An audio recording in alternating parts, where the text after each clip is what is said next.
नक्सल समस्या जो है उस पर भी पिछले काफ़ी समय के दौरान बहुत एक्शन लिया गया है और ये आमतौर पर माना जा रहा था कि बहुत हद तक कंट्रोल हुई है, बहुत हद तक जो समस्या है उसका समाधान निकालने की कोशिश हुई है, विकास लोगों तक पहुंच रहा है। लेकिन उसके बावजूद हम एक बार फिर देखते हैं कि अभी थोड़े दिनों पहले जो घटना हुई कि फिर जब समय होता है जिस वक्त वो हिंसा करते हैं, एक बार फिर वो हिंसा जो है वो बढ़नी शुरू हो जाती है। क्या वजह है इसकी कि एक समय लगता है कि कंट्रोल हो गया है लेकिन फिर वापस अपना सर उठा लेती है?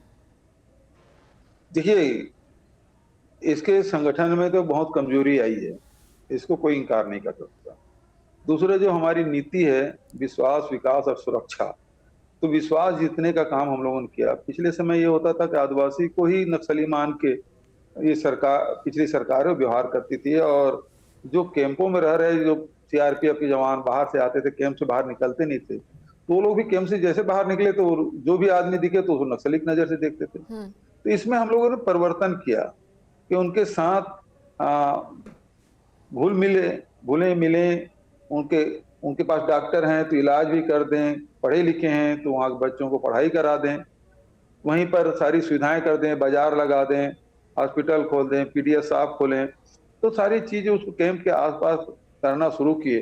तो उसके कारण से लोगों को जो रोज आ जा रहे हैं उसकी पहचान भी बढ़ी और सबसे बड़ी बात यह है कि जो हमारी आर्थिक नीति है उसके कारण से बड़ा बदलाव आया और साथ ही जो शिक्षा है, स्वास्थ्य है, उस दिशा में हम लोग काम किया। तो आम बस्तरियों का विश्वास छत्तीसगढ़ सरकार पे बढ़ा और इसके कारण से हुआ ये कि लोगों की संख्या तो उतनी ही है, जवान उतने ही हैं। अब उन जवानों को यदि आप काम नहीं देंगे तो दूसरी तरफ जाएंगे। तो हम लोगों ने रोजगार में, कृषि के क्षेत्र में, नौकरी, सरकारी नौकरी में बड़ा स्थान दिया और इस कारण से नौजवान है वो सरकार की तरफ आकर्षित हुआ। और तो निश्चित रूप से दूसरे पक्ष ये है कि नक्सलियों में भर्ती होना कम हो गया या बहुत कम रह गए। इस बीच में जब आर्थिक स्थिति सुधरी तो हुआ ये कि उनके पास ट्रैक्टर भी हो गए, मोटरसाइकिल भी है, कार भी है, लेकिन भूपेश तो जी, चलाने के लिए उसके बावजूद इतनी बड़ी वारदात हो जाती है, ये क्या दर्शाता है? मैं उसी में आ रहा हूँ। तो उसके कारण से क्या है, जो सड़कें पहले ये माना जाता था कि पैरामिलिट्री फोर्स के लिए है, अब सड़कें उनकी आवश्यकता हो गई, इस कारण से विरोध नहीं होता, सड़कें कहीं कटता नहीं। लेकिन 2 साल बाद ये लैंड माइन का उपयोग किया गया तो ये निश्चित रूप से ये दुर्भाग्यजनक घटना घटी और इसके से हमारे 10 जवान और 1 नागरिक शहीद हुए।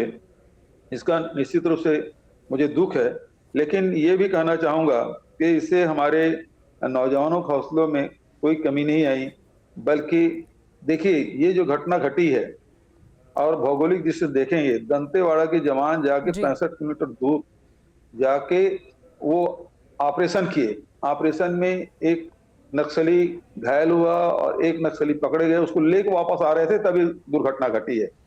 अन्यथा वो जो जगरगुंडा के इलाका है वहां सड़क मार्ग से जाना क्या, पैदल जाना दूभर है। इन दिनों में कैंपों में राशन पहुंचाना तक एक बड़ी उपलब्धि मानी जाती थी।